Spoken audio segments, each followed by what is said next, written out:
എനിക്ക് ഒട്ടും ഇഷ്ടമില്ലാത്തൊരു പരിപാടിയാണ് കുക്കിംഗ്. പക്ഷേ ഇന്ന് ഞാൻ ഭയങ്കര മോട്ടിവേറ്റഡ് ആണെന്ന് കുക്ക് ചെയ്യാൻ. വേറൊന്നുമല്ല, ഇന്നലെ ഓഫീസ് കഴിഞ്ഞ് വന്ന് ടയർഡായിരുന്നു. അപ്പോൾ റസീം പറഞ്ഞു ചോറ് സാമ്പാറും കഴിക്കണമെന്ന്.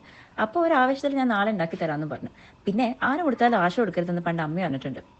അപ്പോൾ പിന്നെ ലൈഫിൽ ആദ്യമായിട്ട് ഇന്ന് ഞാൻ സാമ്പാർ ഉണ്ടാക്കാൻ തീരുമാനിച്ചു. അങ്ങനെ റെസിപ്പിക്ക് ഒരു 100 തവണ റീപ്ലേ ചെയ്ത് കണ്ട് അതിൻ്റെ ഇടയിൽ ഇസുവിനെ കൂട്ടി ഞങ്ങളൊരു സാമ്പാർ ഉണ്ടാക്കി.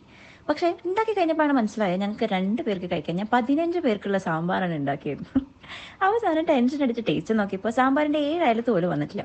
But I was disappointed because cooking is something I do way out of my comfort zone only out of my love for my husband. കാര്യം ഒരു എരിവുള്ള സൂപ്പ് പോലെ ഉണ്ടായിരുന്നു. പക്ഷേ I fell proud because I tried. Maybe next time കുറച്ചും കൂടെ നന്നാവുമായിരിക്കും. At least ഇപ്പം എനിക്ക് ചെയ്യാൻ പറ്റുന്നുള്ളൊരു കോൺഫിഡൻസ് കിട്ടി.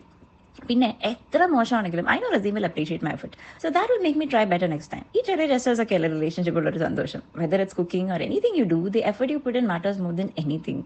ഈ കുഞ്ഞു കുഞ്ഞു കാര്യങ്ങളൊക്കെ ആയിരിക്കും ചിലപ്പോൾ പിന്നീട് ഓർത്ത് സന്തോഷിക്കുന്നത് നമ്മൾ, അല്ലേ? എന്ത് തോന്നുന്നു?